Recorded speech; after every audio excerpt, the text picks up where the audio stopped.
대강절이 시작되고 첫 번째 한 주가 지났습니다. 이 절기는 우리에게 차분한 마음으로 예비하고 준비하라 라고 말하고 있습니다. 여러분의 12월의 분주함 속에서 지난 한 주간을 어떻게 보내셨는지요? 어떤 준비가 여러분 안에 있었나요? 이 시간 하나님 앞에 예배를 드리면서 또 하나님의 말씀 앞에 서면서 다시 한번 돌아보고 하나님의 메시지를 받는 시간이 되기를 원합니다. 오늘 우리에게 주어진 본문에는 준비하는 자 세례 요한이 등장하고 있습니다. 세례 요한에 대한 내용은 사복음서가 다 다루고 있습니다.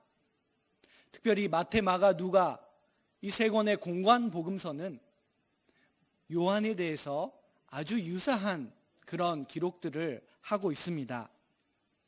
그런데 자세히 읽어보면 각각 복음서마다 조금씩 차이가 있고 이 요한에 관해서는 특별히 누가는 마태와 마가하고는 조금 다르게 전하고 있는 것을 볼 수가 있습니다.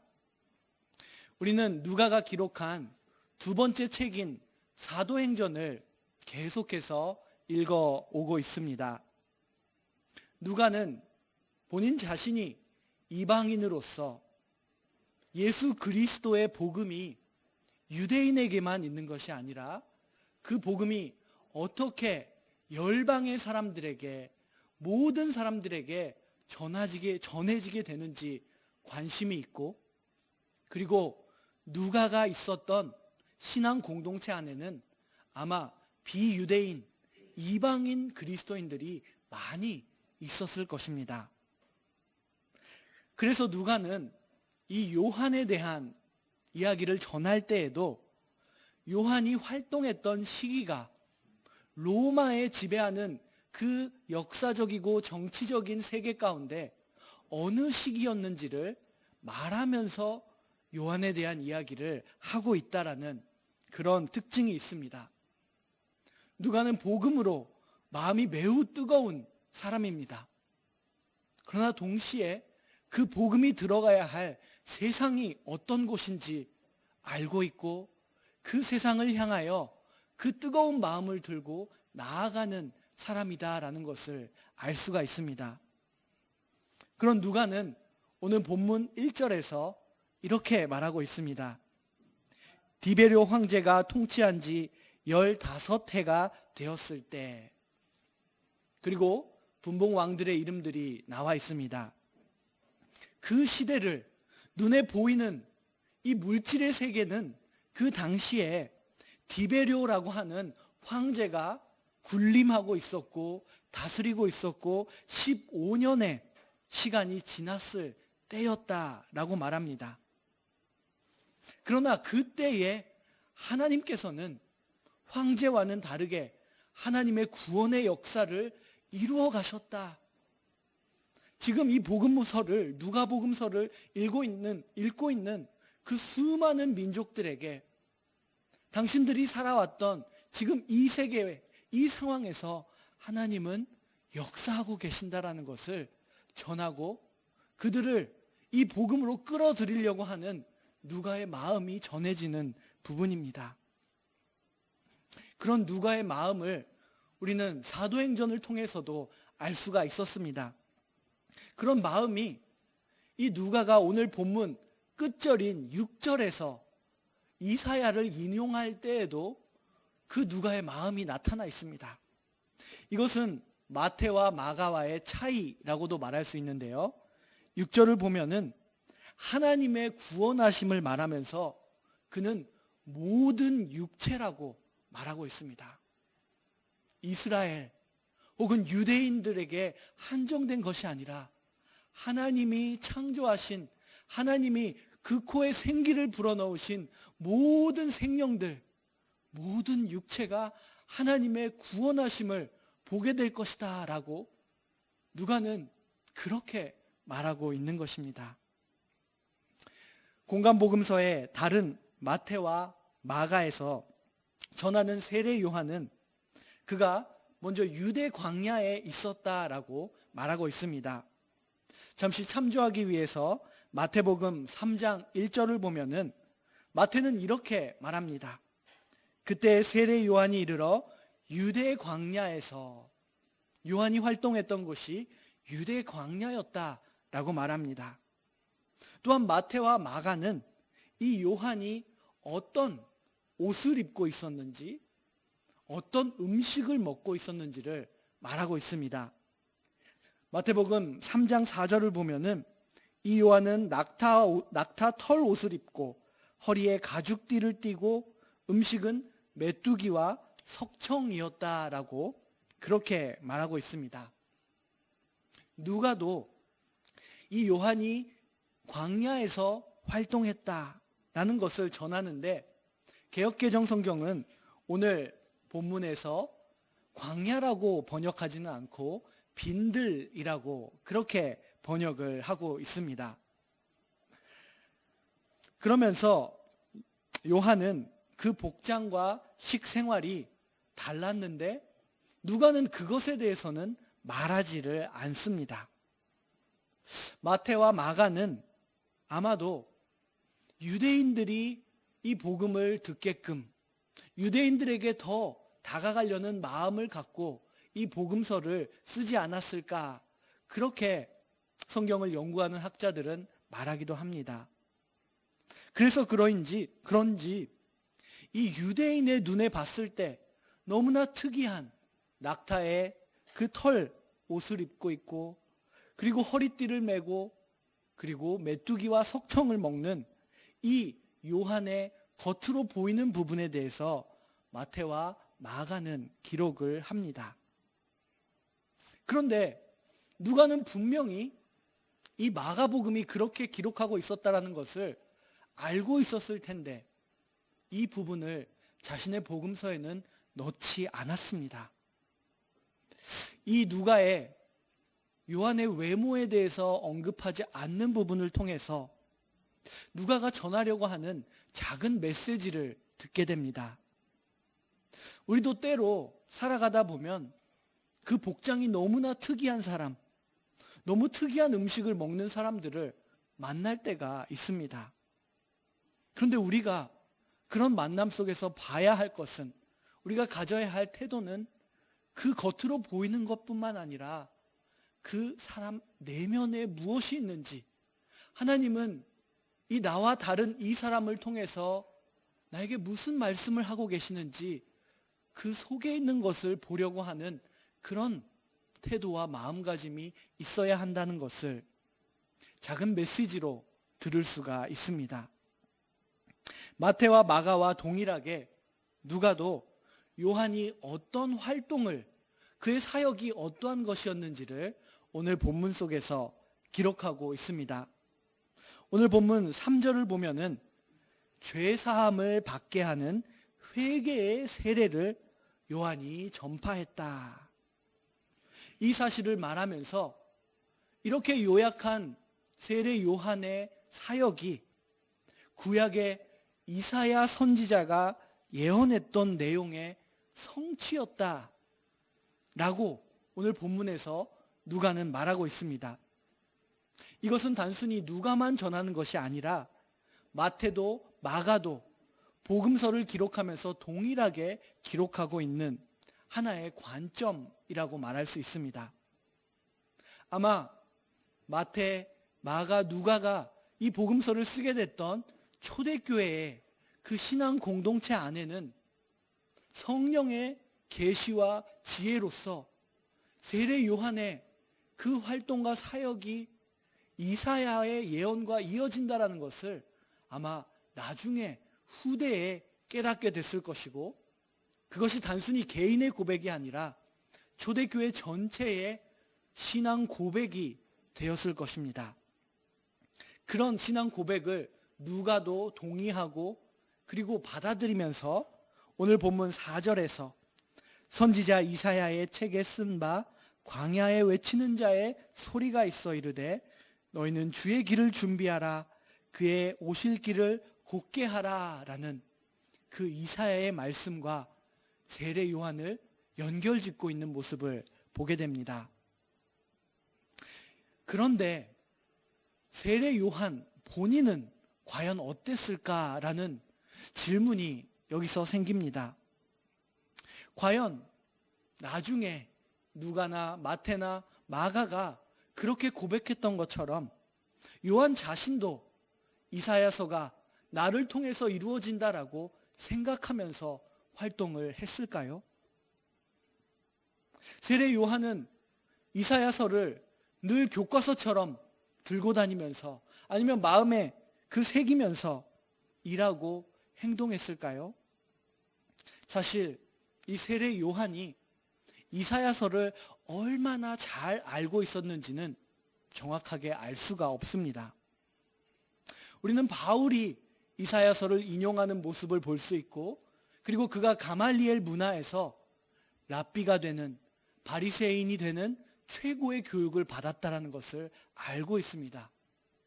바울이 이사야서를 인용하는 모습을 통하여 그가 이사야서를 잘 알고 있었다는 것을 짐작할 수 있습니다.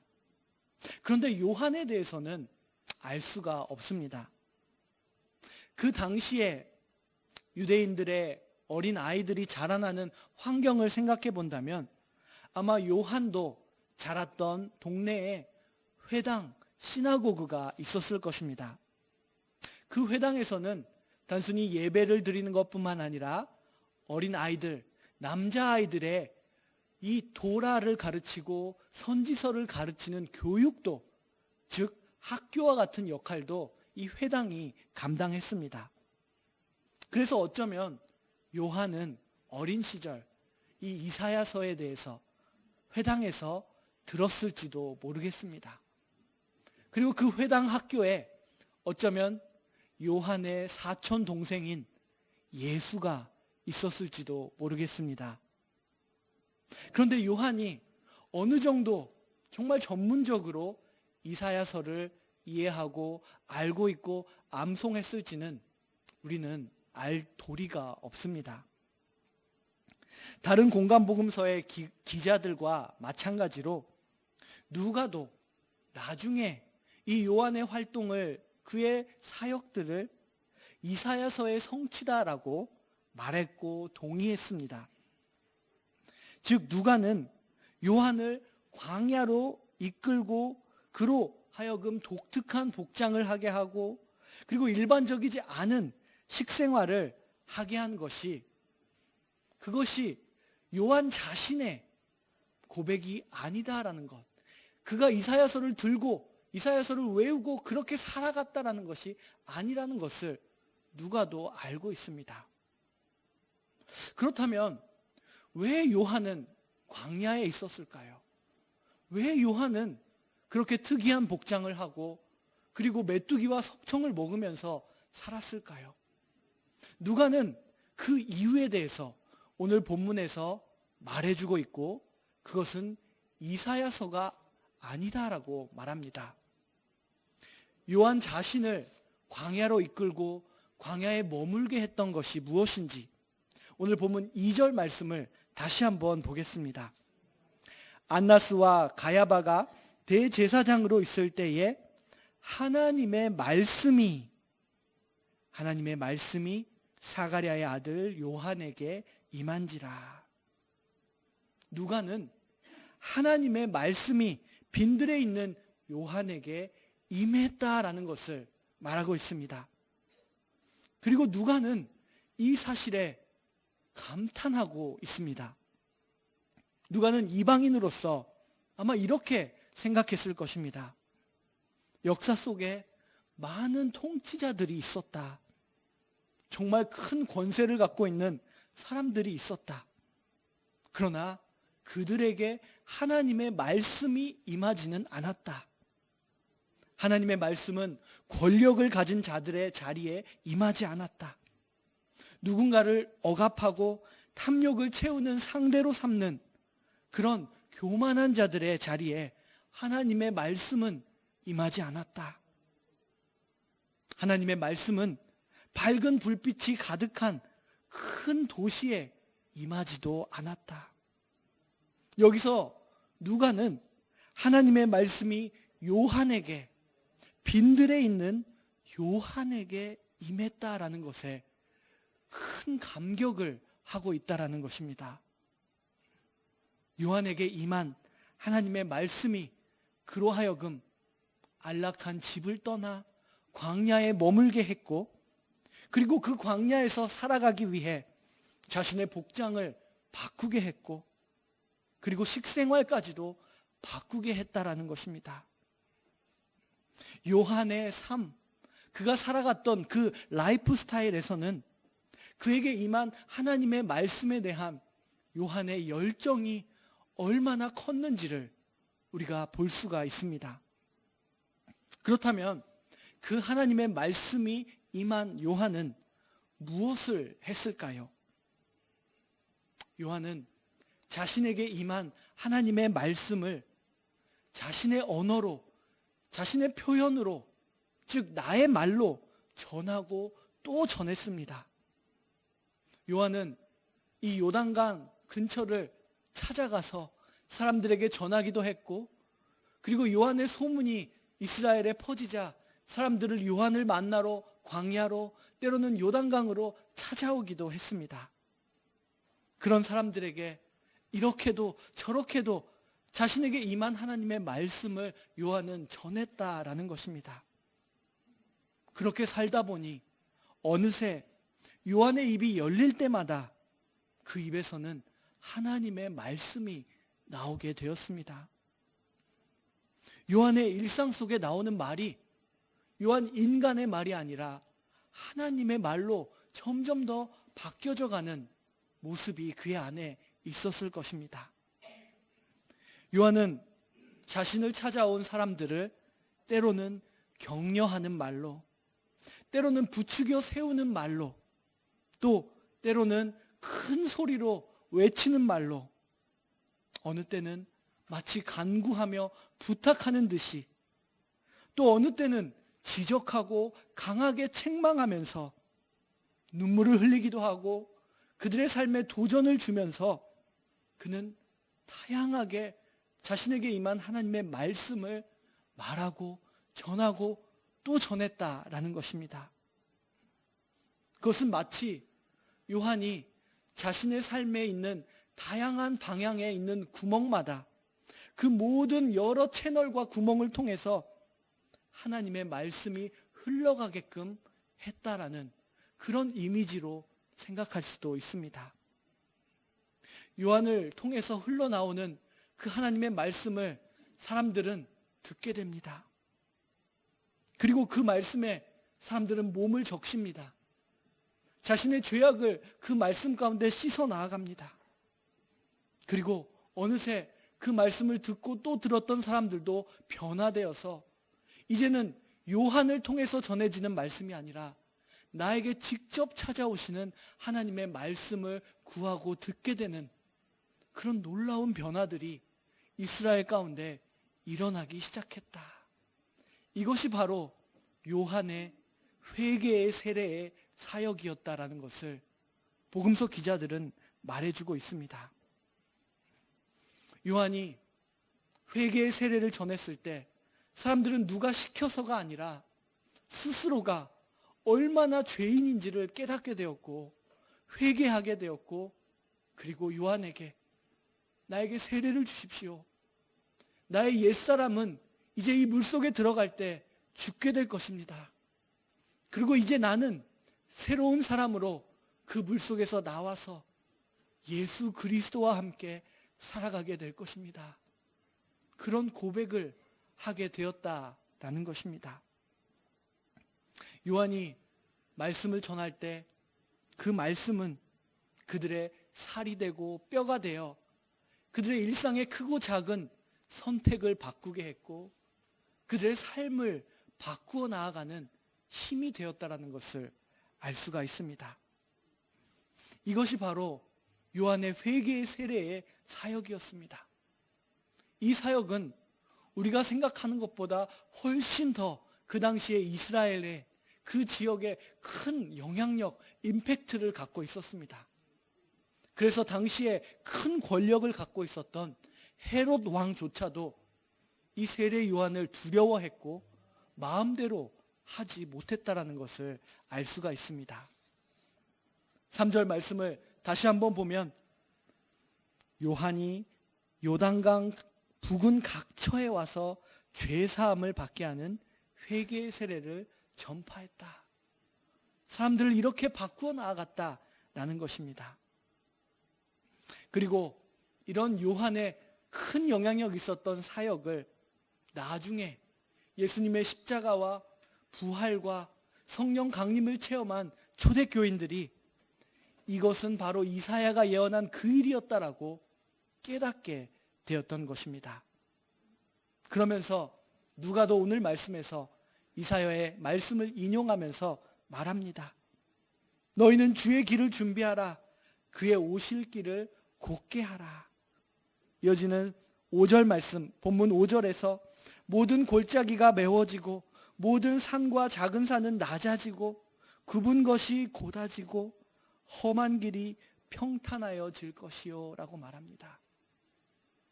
이사야의 이 예언은 마치 그 당시에 사람들의 마음을 나타내는 것 같습니다. 어쩌면 오늘날의 우리의 마음일지도 모르겠습니다. 울퉁불퉁했던 마음이 평탄한 곳, 굽어져 있던 마음이 펴지고 예수 그리스도를 구주로 영접할 수 있는 그 길과 같이 우리의 마음이 준비되고 예비되어지는 그 과정을 세례 요한이 담당했다라는 것입니다. 요한은 이렇게 준비하는 자의 사명을 감당했습니다. 그런데 하나님께서는 로마가 세상을 지배했던 그 요한이 활동했던 그 시대뿐만 아니라 각 시대마다 다른 배경과 다른 역사 속에서 준비하는 자들을 그 시대마다 보내셨다라는 것을 우리는 알 수가 있습니다. 우리가 지금 손에 들고 있는 이 성경책, 특별히 구약 성경을 보면은 정말 다양한 시대와 배경 속에서 하나님께서 부르신 준비하는 자들이 있었다라는 것을 보게 됩니다.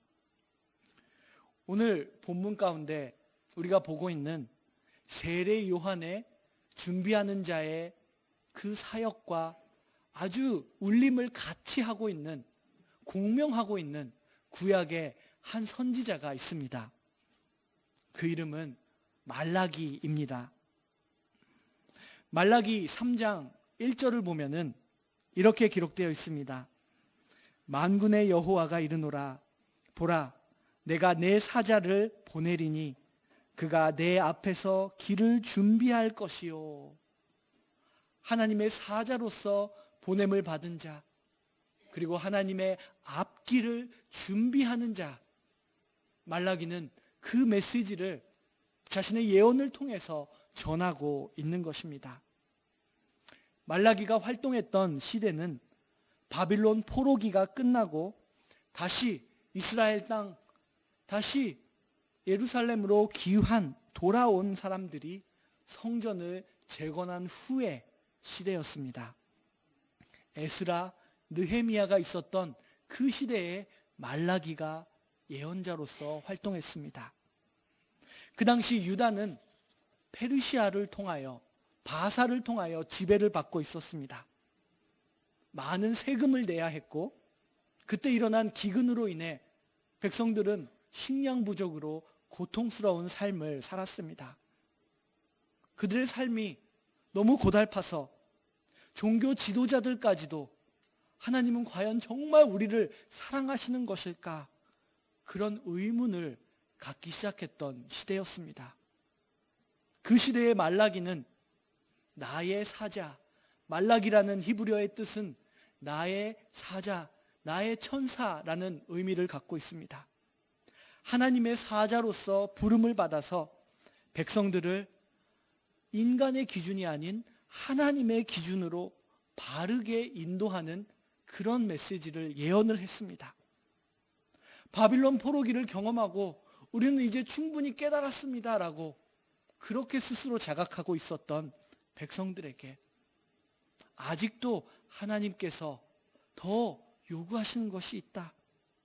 하나님이 기뻐하시지 않는 것들이 지금 백성들의 삶 가운데 있으니 그것들을 깨끗이 씻고 하나님 앞에 나아가야 한다라고 말라기는 예언했던 것입니다. 말라기의 예언, 말라기 3장 2절 말씀을 보면은 그는 이렇게 예언의 말을 전합니다. 그가 임하시는 날을 누가 능히 당하며 그가 나타내는 때에 누가 능히 서리요. 그는 금을 연단하는 자의 불과 표백하는 자의 잿물과 같을 것이라. 이 말라기 3장 2절은 이 대강절의 본질을 아주 정확하게 말해주고 있습니다. 그날이 임할 것이다. 예수님께서 다시 오실 것이다. 하나님의 나라가 가까이 왔고 그 나라가 온전히 이루어질 것이다. 너희는 당할 수 있느냐? 너희는 설 수 있느냐? 준비가 되었느냐? 말라기는 묻고 있습니다.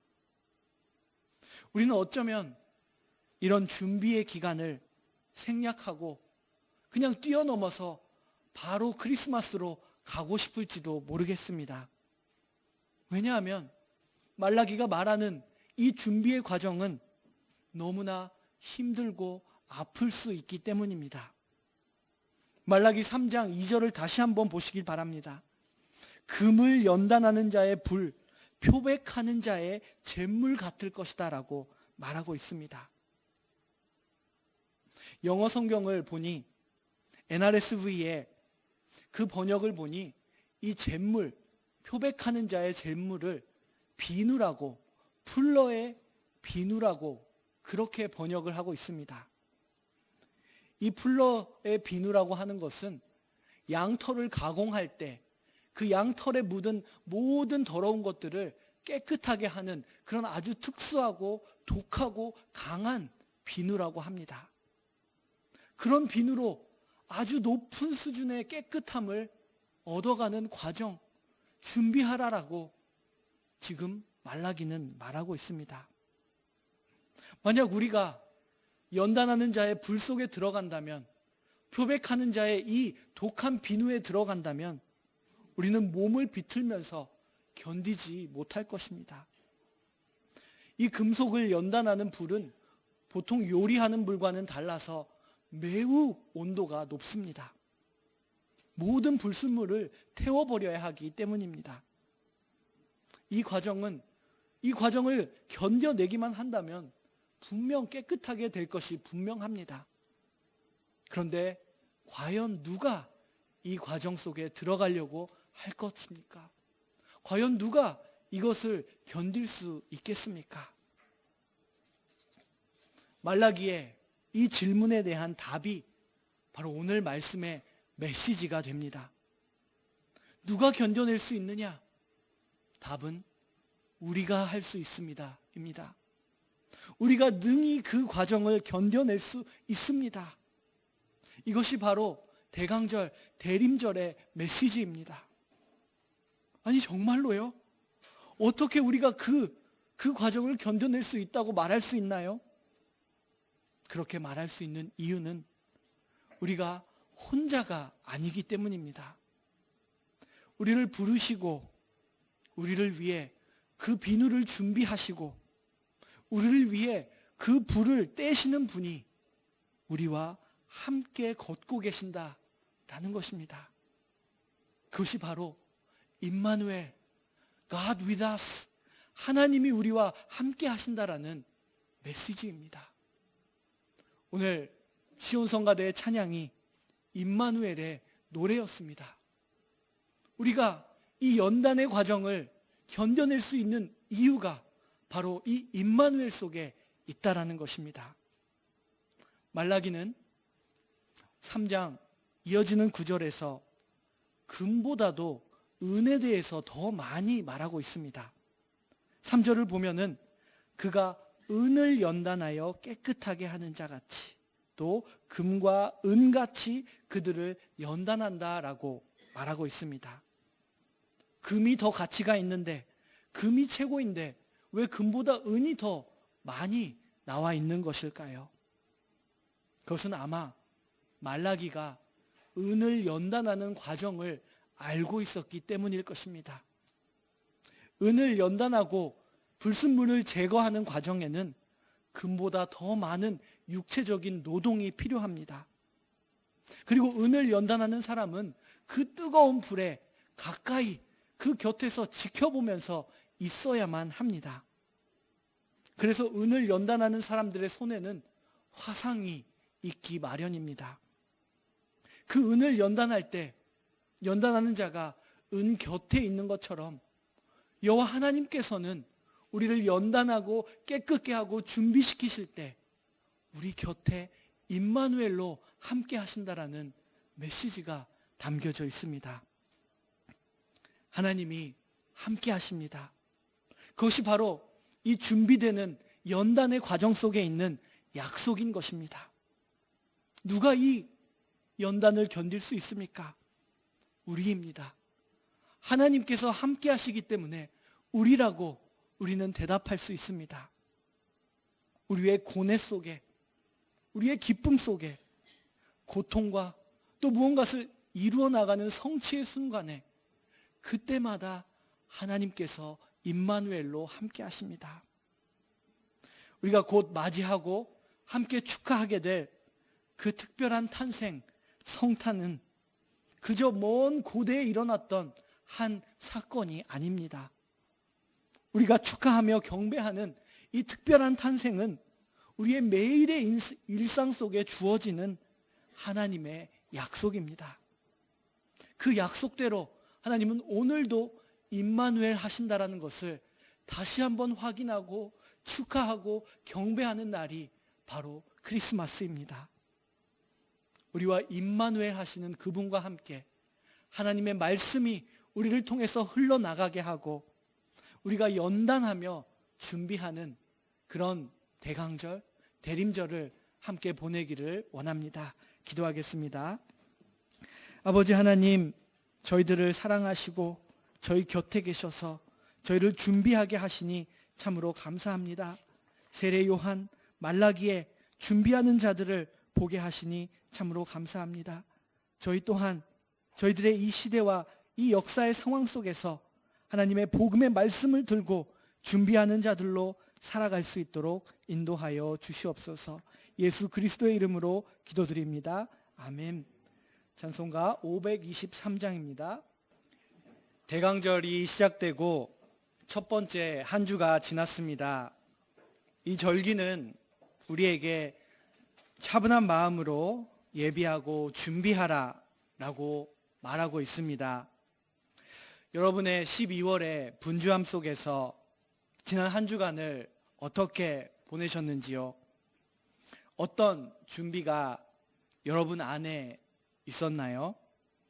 이 시간 하나님 앞에 예배를 드리면서 또 하나님의 말씀 앞에 서면서 다시 한번 돌아보고 하나님의 메시지를 받는 시간이 되기를 원합니다. 오늘 우리에게 주어진 본문에는 준비하는 자 세례 요한이 등장하고 있습니다. 세례 요한에 대한 내용은 사복음서가 다 다루고 있습니다. 특별히 마태, 마가, 누가 이 세 권의 공관 복음서는 요한에 대해서 아주 유사한 그런 기록들을 하고 있습니다. 그런데 자세히 읽어보면 각각 복음서마다 조금씩 차이가 있고 이 요한에 관해서는 특별히 누가는 마태와 마가하고는 조금 다르게 전하고 있는 것을 볼 수가 있습니다. 우리는 누가가 기록한 두 번째 책인 사도행전을 계속해서 읽어오고 있습니다. 누가는 본인 자신이 이방인으로서 예수 그리스도의 복음이 유대인에게만 있는 것이 아니라 그 복음이 어떻게 열방의 사람들에게, 모든 사람들에게 전해지게 되는지 관심이 있고, 그리고 누가가 있었던 신앙 공동체 안에는 아마 비유대인, 이방인 그리스도인들이 많이 있었을 것입니다. 그래서 누가는 이 요한에 대한 이야기를 전할 때에도 요한이 활동했던 시기가 로마에 지배하는 그 역사적이고 정치적인 세계 가운데 어느 시기였는지를 말하면서 요한에 대한 이야기를 하고 있다라는 그런 특징이 있습니다. 누가는 복음으로 마음이 매우 뜨거운 사람입니다. 그러나 동시에 그 복음이 들어가야 할 세상이 어떤 곳인지 알고 있고 그 세상을 향하여 그 뜨거운 마음을 들고 나아가는 사람이다라는 것을 알 수가 있습니다.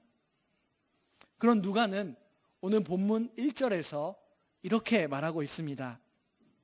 디베료 황제가 통치한 지 15해가 되었을 때, 그리고 분봉 왕들의 이름들이 나와 있습니다.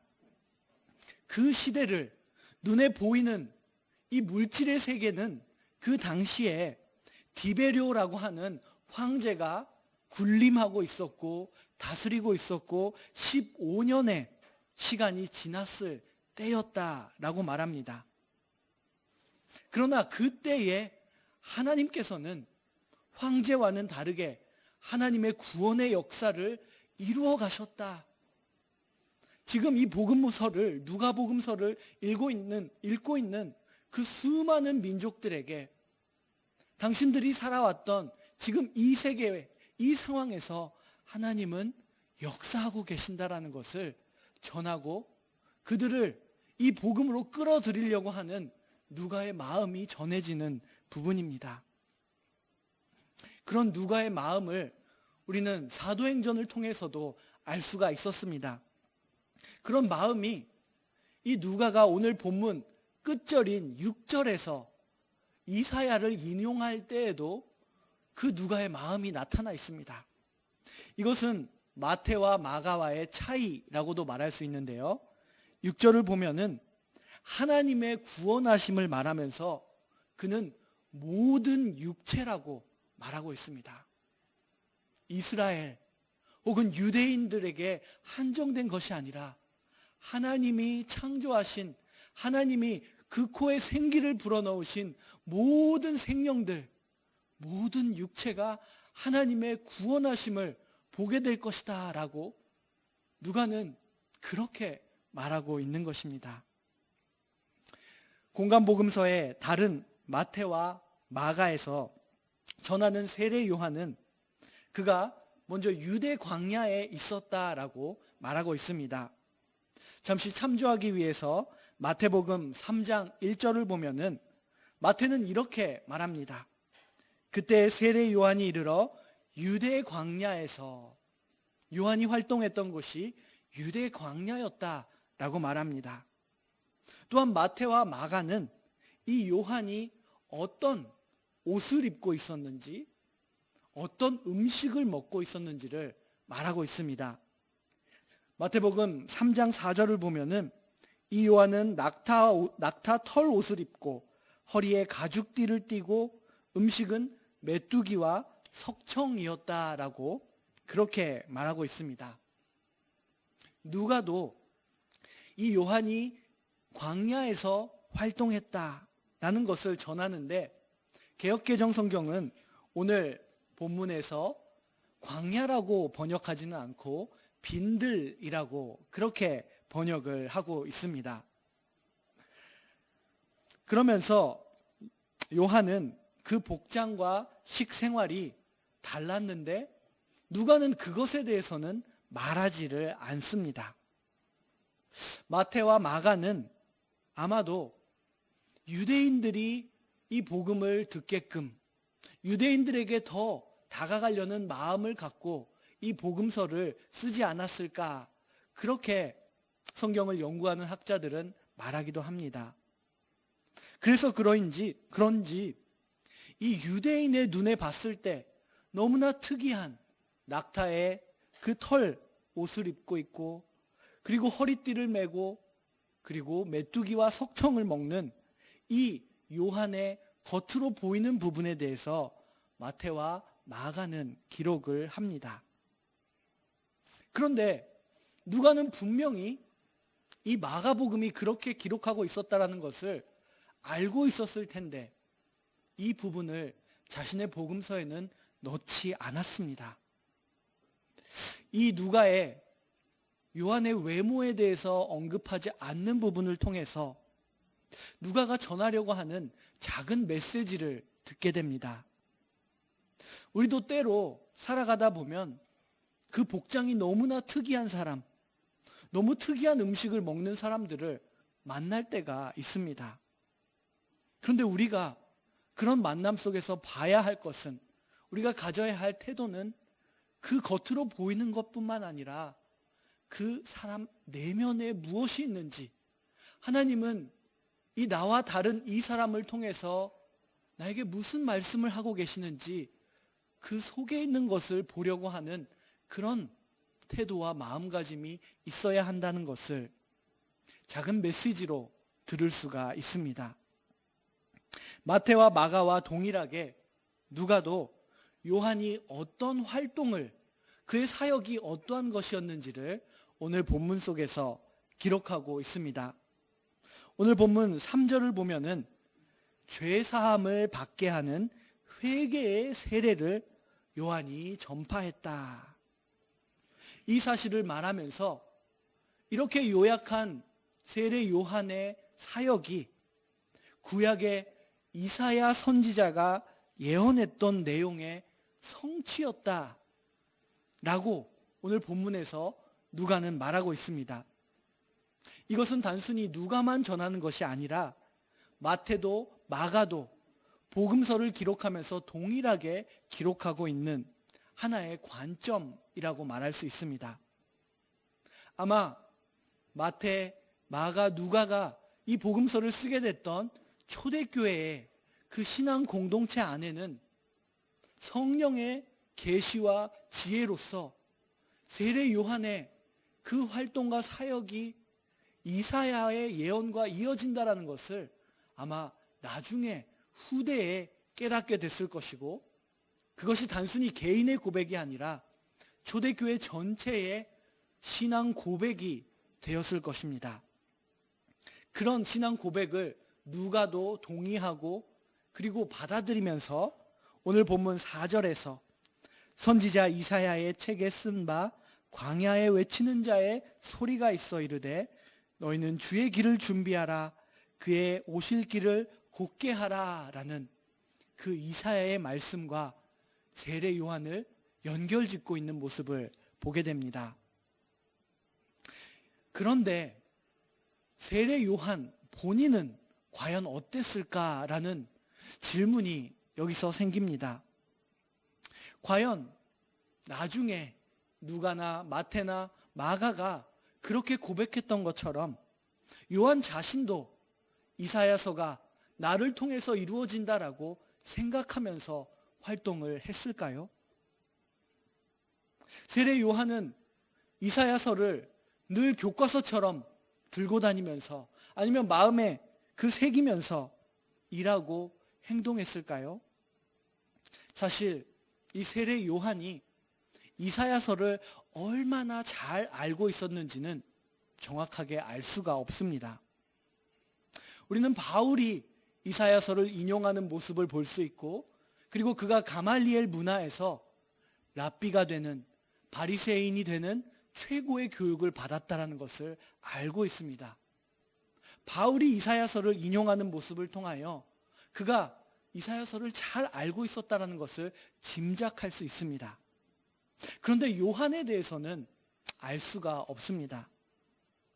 그 당시에 유대인들의 어린 아이들이 자라나는 환경을 생각해 본다면 아마 요한도 자랐던 동네에 회당, 시나고그가 있었을 것입니다. 그 회당에서는 단순히 예배를 드리는 것뿐만 아니라 어린 아이들, 남자아이들의 이 도라를 가르치고 선지서를 가르치는 교육도, 즉 학교와 같은 역할도 이 회당이 감당했습니다. 그래서 어쩌면 요한은 어린 시절 이 이사야서에 대해서 회당에서 들었을지도 모르겠습니다. 그리고 그 회당 학교에 어쩌면 요한의 사촌 동생인 예수가 있었을지도 모르겠습니다. 그런데 요한이 어느 정도 정말 전문적으로 이사야서를 이해하고 알고 있고 암송했을지는 우리는 알 도리가 없습니다. 다른 공간복음서의 기자들과 마찬가지로 누가도 나중에 이 요한의 활동을, 그의 사역들을 이사야서의 성취다라고 말했고 동의했습니다. 즉 누가는 요한을 광야로 이끌고 그로 하여금 독특한 복장을 하게 하고 그리고 일반적이지 않은 식생활을 하게 한 것이, 그것이 요한 자신의 고백이 아니다라는 것, 그가 이사야서를 들고 이사야서를 외우고 그렇게 살아갔다라는 것이 아니라는 것을 누가도 알고 있습니다. 그렇다면 왜 요한은 광야에 있었을까요? 왜 요한은 그렇게 특이한 복장을 하고 그리고 메뚜기와 석청을 먹으면서 살았을까요? 누가는 그 이유에 대해서 오늘 본문에서 말해주고 있고 그것은 이사야서가 아니다라고 말합니다. 요한 자신을 광야로 이끌고 광야에 머물게 했던 것이 무엇인지 오늘 본문 2절 말씀을 다시 한번 보겠습니다. 안나스와 가야바가 대제사장으로 있을 때에 하나님의 말씀이 사가랴의 아들 요한에게 임한지라. 누가는 하나님의 말씀이 빈들에 있는 요한에게 임했다라는 것을 말하고 있습니다. 그리고 누가는 이 사실에 감탄하고 있습니다. 누가는 이방인으로서 아마 이렇게 생각했을 것입니다. 역사 속에 많은 통치자들이 있었다. 정말 큰 권세를 갖고 있는 사람들이 있었다. 그러나 그들에게 하나님의 말씀이 임하지는 않았다. 하나님의 말씀은 권력을 가진 자들의 자리에 임하지 않았다. 누군가를 억압하고 탐욕을 채우는 상대로 삼는 그런 교만한 자들의 자리에 하나님의 말씀은 임하지 않았다. 하나님의 말씀은 밝은 불빛이 가득한 큰 도시에 임하지도 않았다. 여기서 누가는 하나님의 말씀이 요한에게, 빈들에 있는 요한에게 임했다라는 것에 큰 감격을 하고 있다라는 것입니다. 요한에게 임한 하나님의 말씀이 그로 하여금 안락한 집을 떠나 광야에 머물게 했고, 그리고 그 광야에서 살아가기 위해 자신의 복장을 바꾸게 했고, 그리고 식생활까지도 바꾸게 했다라는 것입니다. 요한의 삶, 그가 살아갔던 그 라이프 스타일에서는 그에게 임한 하나님의 말씀에 대한 요한의 열정이 얼마나 컸는지를 우리가 볼 수가 있습니다. 그렇다면 그 하나님의 말씀이 임한 요한은 무엇을 했을까요? 요한은 자신에게 임한 하나님의 말씀을 자신의 언어로, 자신의 표현으로, 즉 나의 말로 전하고 또 전했습니다. 요한은 이 요단강 근처를 찾아가서 사람들에게 전하기도 했고, 그리고 요한의 소문이 이스라엘에 퍼지자 사람들을 요한을 만나러 광야로, 때로는 요단강으로 찾아오기도 했습니다.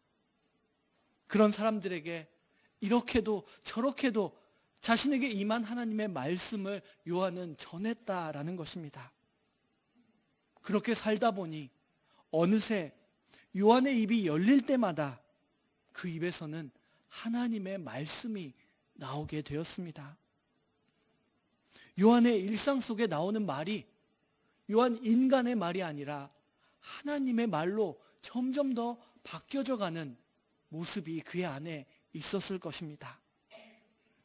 요한은 자신을 찾아온 사람들을 때로는 격려하는 말로, 때로는 부추겨 세우는 말로, 또 때로는 큰 소리로 외치는 말로, 어느 때는 마치 간구하며 부탁하는 듯이, 또 어느 때는 지적하고 강하게 책망하면서 눈물을 흘리기도 하고 그들의 삶에 도전을 주면서 그는 다양하게 자신에게 임한 하나님의 말씀을 말하고 전하고 또 전했다라는 것입니다.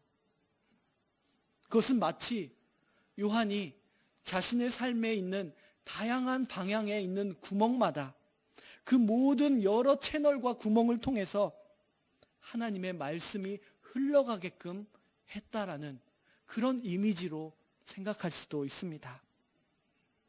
요한을 통해서 흘러나오는 그 하나님의 말씀을 사람들은 듣게 됩니다.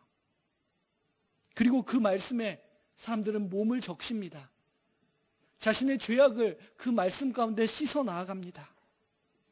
그리고 어느새 그 말씀을 듣고 또 들었던 사람들도 변화되어서 이제는 요한을 통해서 전해지는 말씀이 아니라 나에게 직접 찾아오시는 하나님의 말씀을 구하고 듣게 되는 그런 놀라운 변화들이 이스라엘 가운데 일어나기 시작했다. 이것이 바로 요한의 회개의 세례의 사역이었다라는 것을 복음서 기자들은 말해주고 있습니다. 요한이 회개의 세례를 전했을 때 사람들은 누가 시켜서가 아니라 스스로가 얼마나 죄인인지를 깨닫게 되었고 회개하게 되었고, 그리고 요한에게 나에게 세례를 주십시오. 나의 옛사람은 이제 이 물속에 들어갈 때 죽게 될 것입니다. 그리고 이제 나는 새로운 사람으로 그 물속에서 나와서 예수 그리스도와 함께 살아가게 될 것입니다. 그런 고백을 하게 되었다라는 것입니다. 요한이 말씀을 전할 때 그 말씀은 그들의 살이 되고 뼈가 되어 그들의 일상의 크고 작은 선택을 바꾸게 했고 그들의 삶을 바꾸어 나아가는 힘이 되었다라는 것을 알 수가 있습니다. 이것이 바로 요한의 회개의 세례의 사역이었습니다. 이 사역은 우리가 생각하는 것보다 훨씬 더 그 당시에 이스라엘의 그 지역에 큰 영향력, 임팩트를 갖고 있었습니다. 그래서 당시에 큰 권력을 갖고 있었던 헤롯 왕조차도 이 세례 요한을 두려워했고 마음대로 하지 못했다라는 것을 알 수가 있습니다. 3절 말씀을 다시 한번 보면 요한이 요단강 북은 각처에 와서 죄사함을 받게 하는 회개의 세례를 전파했다. 사람들을 이렇게 바꾸어 나아갔다라는 것입니다. 그리고 이런 요한의 큰 영향력이 있었던 사역을 나중에 예수님의 십자가와 부활과 성령 강림을 체험한 초대교인들이 이것은 바로 이사야가 예언한 그 일이었다라고 깨닫게 되었던 것입니다. 그러면서 누가도 오늘 말씀에서 이사야의 말씀을 인용하면서 말합니다. 너희는 주의 길을 준비하라. 그의 오실 길을 곧게 하라. 이어지는 5절 말씀, 본문 5절에서 모든 골짜기가 메워지고 모든 산과 작은 산은 낮아지고 굽은 것이 곧아지고 험한 길이 평탄하여질 것이요 라고 말합니다. 이사야의 이 예언은 마치 그 당시에 사람들의 마음을 나타내는 것 같습니다. 어쩌면 오늘날의 우리의 마음일지도 모르겠습니다. 울퉁불퉁했던 마음이 평탄한 곳, 굽어져 있던 마음이 펴지고 예수 그리스도를 구주로 영접할 수 있는 그 길과 같이 우리의 마음이 준비되고 예비되어지는 그 과정을 세례 요한이 담당했다라는 것입니다. 요한은 이렇게 준비하는 자의 사명을 감당했습니다. 그런데 하나님께서는 로마가 세상을 지배했던 그 요한이 활동했던 그 시대뿐만 아니라 각 시대마다 다른 배경과 다른 역사 속에서 준비하는 자들을 그 시대마다 보내셨다라는 것을 우리는 알 수가 있습니다. 우리가 지금 손에 들고 있는 이 성경책, 특별히 구약 성경을 보면은 정말 다양한 시대와 배경 속에서 하나님께서 부르신 준비하는 자들이 있었다라는 것을 보게 됩니다. 오늘 본문 가운데 우리가 보고 있는 세례 요한의 준비하는 자의 그 사역과 아주 울림을 같이 하고 있는, 공명하고 있는 구약의 한 선지자가 있습니다. 그 이름은 말라기입니다. 말라기 3장 1절을 보면은 이렇게 기록되어 있습니다. 만군의 여호와가 이르노라, 보라, 내가 내 사자를 보내리니 그가 내 앞에서 길을 준비할 것이요. 하나님의 사자로서 보냄을 받은 자, 그리고 하나님의 앞길을 준비하는 자, 말라기는 그 메시지를 자신의 예언을 통해서 전하고 있는 것입니다. 말라기가 활동했던 시대는 바빌론 포로기가 끝나고 다시 이스라엘 땅, 다시 예루살렘으로 돌아온 사람들이 성전을 재건한 후의 시대였습니다. 에스라, 느헤미야가 있었던 그 시대에 말라기가 예언자로서 활동했습니다. 그 당시 유다는 페르시아를 통하여, 바사를 통하여 지배를 받고 있었습니다. 많은 세금을 내야 했고, 그때 일어난 기근으로 인해 백성들은 식량 부족으로 고통스러운 삶을 살았습니다. 그들의 삶이 너무 고달파서 종교 지도자들까지도 하나님은 과연 정말 우리를 사랑하시는 것일까? 그런 의문을 갖기 시작했던 시대였습니다. 그 시대의 말라기는 나의 사자, 말라기라는 히브리어의 뜻은 나의 사자, 나의 천사라는 의미를 갖고 있습니다. 하나님의 사자로서 부름을 받아서 백성들을 인간의 기준이 아닌 하나님의 기준으로 바르게 인도하는 그런 메시지를 예언을 했습니다. 바빌론 포로기를 경험하고 우리는 이제 충분히 깨달았습니다 라고 그렇게 스스로 자각하고 있었던 백성들에게 아직도 하나님께서 더 요구하시는 것이 있다. 하나님이 기뻐하시지 않는 것들이 지금 백성들의 삶 가운데 있으니 그것들을 깨끗이 씻고 하나님 앞에 나아가야 한다라고 말라기는 예언했던 것입니다. 말라기의 예언, 말라기 3장 2절 말씀을 보면은 그는 이렇게 예언의 말을 전합니다. 그가 임하시는 날을 누가 능히 당하며 그가 나타내는 때에 누가 능히 서리요. 그는 금을 연단하는 자의 불과 표백하는 자의 잿물과 같을 것이라. 이 말라기 3장 2절은 이 대강절의 본질을 아주 정확하게 말해주고 있습니다. 그날이 임할 것이다. 예수님께서 다시 오실 것이다.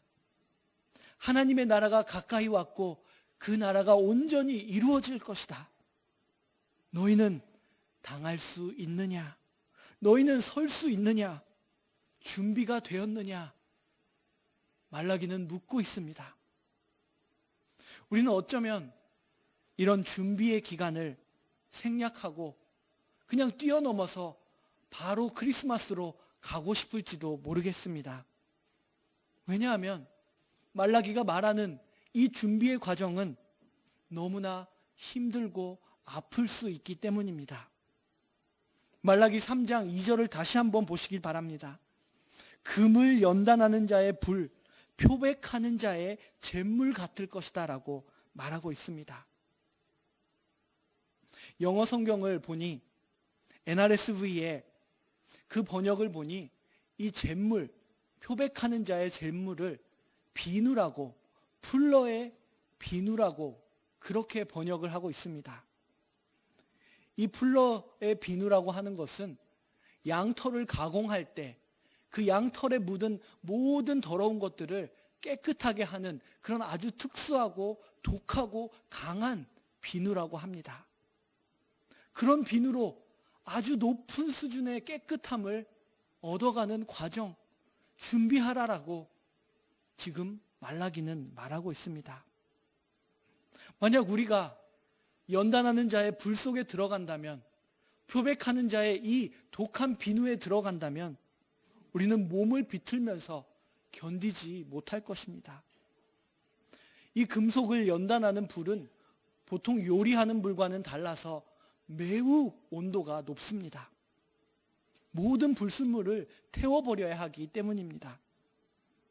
이 과정을 견뎌내기만 한다면 분명 깨끗하게 될 것이 분명합니다. 그런데 과연 누가 이 과정 속에 들어가려고 할 것입니까? 과연 누가 이것을 견딜 수 있겠습니까? 말라기의 이 질문에 대한 답이 바로 오늘 말씀의 메시지가 됩니다. 누가 견뎌낼 수 있느냐? 답은 우리가 할 수 있습니다. 입니다. 우리가 능히 그 과정을 견뎌낼 수 있습니다. 이것이 바로 대강절, 대림절의 메시지입니다. 아니 정말로요? 어떻게 우리가 그 과정을 견뎌낼 수 있다고 말할 수 있나요? 그렇게 말할 수 있는 이유는 우리가 혼자가 아니기 때문입니다. 우리를 부르시고 우리를 위해 그 비누를 준비하시고 우리를 위해 그 불을 떼시는 분이 우리와 함께 걷고 계신다라는 것입니다. 그것이 바로 임마누엘, God with us, 하나님이 우리와 함께 하신다라는 메시지입니다. 오늘 시온성가대의 찬양이 임마누엘의 노래였습니다. 우리가 이 연단의 과정을 견뎌낼 수 있는 이유가 바로 이 임마누엘 속에 있다라는 것입니다. 말라기는 3장 이어지는 9절에서 금보다도 은에 대해서 더 많이 말하고 있습니다. 3절을 보면은 그가 은을 연단하여 깨끗하게 하는 자같이 또 금과 은같이 그들을 연단한다라고 말하고 있습니다. 금이 더 가치가 있는데, 금이 최고인데 왜 금보다 은이 더 많이 나와 있는 것일까요? 그것은 아마 말라기가 은을 연단하는 과정을 알고 있었기 때문일 것입니다. 은을 연단하고 불순물을 제거하는 과정에는 금보다 더 많은 육체적인 노동이 필요합니다. 그리고 은을 연단하는 사람은 그 뜨거운 불에 가까이 그 곁에서 지켜보면서 있어야만 합니다. 그래서 은을 연단하는 사람들의 손에는 화상이 있기 마련입니다. 그 은을 연단할 때 연단하는 자가 은 곁에 있는 것처럼 여호와 하나님께서는 우리를 연단하고 깨끗게 하고 준비시키실 때 우리 곁에 임마누엘로 함께 하신다라는 메시지가 담겨져 있습니다. 하나님이 함께 하십니다. 그것이 바로 이 준비되는 연단의 과정 속에 있는 약속인 것입니다. 누가 이 연단을 견딜 수 있습니까? 우리입니다. 하나님께서 함께 하시기 때문에 우리라고 우리는 대답할 수 있습니다. 우리의 고뇌 속에, 우리의 기쁨 속에, 고통과 또 무언가를 이루어 나가는 성취의 순간에 그때마다 하나님께서 임마누엘로 함께 하십니다. 우리가 곧 맞이하고 함께 축하하게 될 그 특별한 탄생, 성탄은 그저 먼 고대에 일어났던 한 사건이 아닙니다. 우리가 축하하며 경배하는 이 특별한 탄생은 우리의 매일의 일상 속에 주어지는 하나님의 약속입니다. 그 약속대로 하나님은 오늘도 임마누엘 하신다라는 것을 다시 한번 확인하고 축하하고 경배하는 날이 바로 크리스마스입니다. 우리와 임마누엘 하시는 그분과 함께 하나님의 말씀이 우리를 통해서 흘러나가게 하고 우리가 연단하며 준비하는 그런 대강절, 대림절을 함께 보내기를 원합니다. 기도하겠습니다. 아버지 하나님, 저희들을 사랑하시고 저희 곁에 계셔서 저희를 준비하게 하시니 참으로 감사합니다. 세례 요한, 말라기에 준비하는 자들을 보게 하시니 참으로 감사합니다. 저희 또한 저희들의 이 시대와 이 역사의 상황 속에서 하나님의 복음의 말씀을 들고 준비하는 자들로 살아갈 수 있도록 인도하여 주시옵소서. 예수 그리스도의 이름으로 기도드립니다. 아멘. 찬송가 523장입니다.